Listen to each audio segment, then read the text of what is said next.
भंगार झालेला संसार पण सोन्यासारखा होऊ शकतो जर एका बाईने जिद्द केली तर.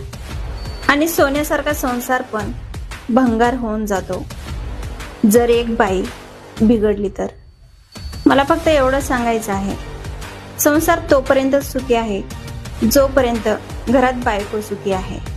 जर तिला दुःख दिलं तर मग संसार बिघडला समजा.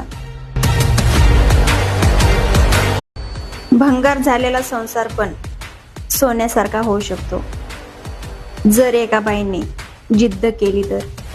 आणि सोन्यासारखा संसार पण भंगार होऊन जातो जर एक बाई बिघडली तर. मला फक्त एवढं सांगायचं आहे, संसार तोपर्यंत सुखी आहे जोपर्यंत घरात बायको सुखी आहे. जर तिला दुःख दिलं तर मग संसार बिघडला समजा. भंगार झालेला संसार पण सोन्यासारखा होऊ शकतो जर एका बाईने जिद्द केली तर.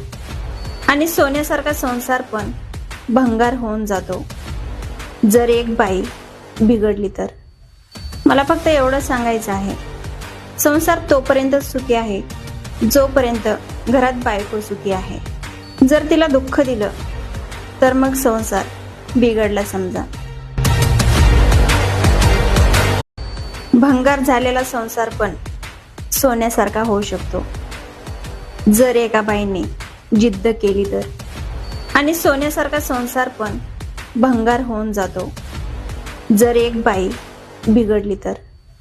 मला फक्त एवढं सांगायचं आहे, संसार तोपर्यंत सुखी आहे जोपर्यंत घरात बायको सुखी आहे. जर तिला दुःख दिलं तर मग संसार बिघडला समजा.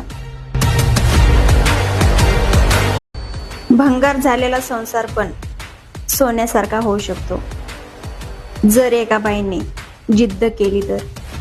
आणि सोन्यासारखा संसार पण भंगार होऊन जातो जर एक बाई बिघडली तर. मला फक्त एवढं सांगायचं आहे, संसार तोपर्यंत सुखी आहे जोपर्यंत घरात बायको सुखी आहे. जर तिला दुःख दिलं तर मग संसार बिघडला समजा.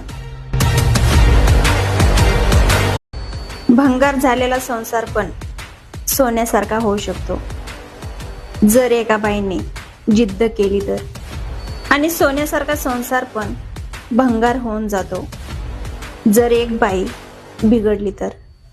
मला फक्त एवढं सांगायचं आहे, संसार तोपर्यंत सुखी आहे जोपर्यंत घरात बायको सुखी आहे. जर तिला दुःख